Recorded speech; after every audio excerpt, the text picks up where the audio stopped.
Hey guys, JP here. This week we're going to switch it up a little bit and I'm going to talk about the European sports cars for a change.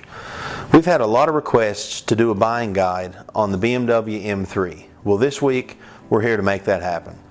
The BMW M3 is a high-performance version of BMW's 3 Series. Increased horsepower, increased suspension and braking systems, aerodynamic enhancement and changes, as well as interior and exterior accents are all standard when you step up to the M3.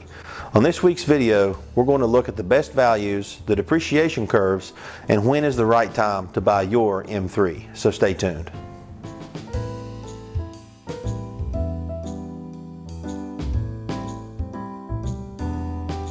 The BMW M3 has been around since the mid-80s and features a total of 5 generations, with each generation showcasing a more powerful engine than the next. For this buying guide, we focused all the way back to the E46 Coupe of the early 2000s, and we finished with the current F80 M3 sedan. All data collected came from either the Kelley Blue Book or the NADA buying guides, and all cars are assumed to be in good condition, with no certified pre-owned warranty taken into account. We also assume 1 mile on the odometer. As with all of our other previous buying guides, we select the least amount of options and a manual transmission. Now, let's look at some numbers.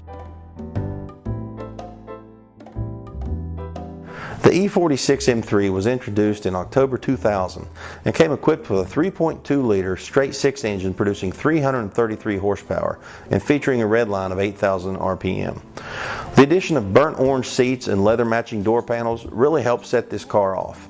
As a matter of fact, this is the first BMW that I can really remember looking at and thinking, now that's what a proper European sports car is supposed to look like.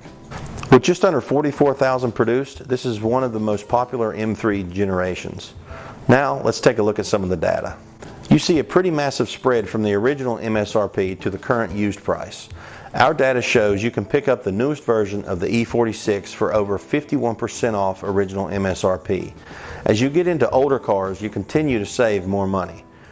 Here we see a large drop from 2004 back to 2003 of nearly $4,000. This signals the best value proposition. The 4th generation M3 was introduced in 2007 and ran through 2013. There are 3 variations: the E90 4-door sedan, the E92 coupe, and the E93 convertible.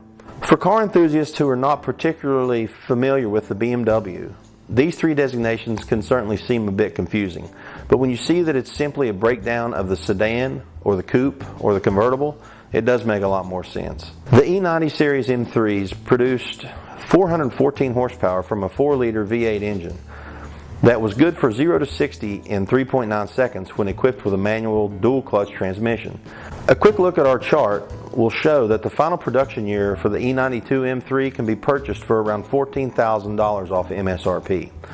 Looking at older models, we see the price gap continues to widen.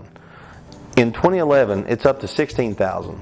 For the 2008 E92 Coupe, which was the first production year, you can see $20,000 in savings over MSRP. You will also notice that the M3 sedan has held its value better than the coupe version, as evidenced by the more linear line. The entire E90 lineup offers significant savings if that's the generation of BMW M3 that you're targeting. Starting in the 2014 model year, BMW introduced the F80 M3 sedan. The M3 is only available in a sedan for this generation, as BMW has plans for the M4 to be the coupe-only version. Aside from the 2-door and the 4-door, they look almost identical, and they also share the same engine. It's a 3-liter twin-turbo producing 425 horsepower, which is good for a 0 to 62 time of 4.1 seconds.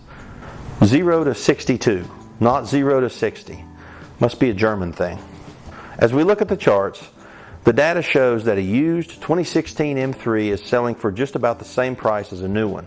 Our research shows that the sedans are holding their values better than the coupes in this generation as well. A quick search on Car Gurus does show that the 2016s are holding and in rare cases exceeding the current market values. Our chart also shows a drop of approximately $3,000 on the 2015 M3 compared to the original MSRP. Now this is to be expected as it is now a 3-year-old car. A quick check online will show several deals are available for well below the market price, some in the range of $5,000 to $6,000. The M3 has several special editions available depending on which country you live in. The E46 Coupe Sport Lightweight package was never available here in the US. The M3 Competition package, however, was available in the US and offered 19-inch BBS wheels, specialty tuned spring rates, larger front rotors and larger pistons, Alcantara steering wheel, as well as a special Lagos blue exterior paint. Really a beautiful paint that just pops when you see it. One of the more special editions, also available in the US, is the E92 M3 GTS. This car is 300 pounds lighter than the standard M3, gives an additional 30 horsepower, and with 0 to 62 time of 4.4 seconds, it was quite impressive. To no one's surprise, all 135 that were made were sold almost instantly. The M3 Lime Rock Park Edition is another specialty exclusive car from BMW. Only 200 of these were made, and they were available in 2013 with carbon fiber performance parts, specialty BMW titanium exhaust, and all were painted in fire orange. The price range for these cars really is all over the board. Some of these are very low production runs, so they're going to be very exclusive and very expensive.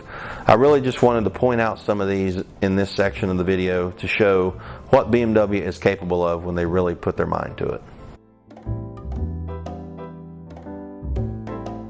As you can see from our research and data, going from a newer generation M3 to an older generation M3 will save you around $10,000. We did see a single year drop of $4,000 from 2004 to the 2003 E46, but that's more of an anomaly. The standard drop is going to be pretty consistent from $2,000 to $3,000 each year. My bit of advice to you would be to determine your budget target and shop the generation based around that number. You're going to want to find the lowest mileage car that you're comfortable with in that price range. Alright guys, that's it. Don't forget to like, comment, subscribe, and all that other stuff. Until next time, thanks guys.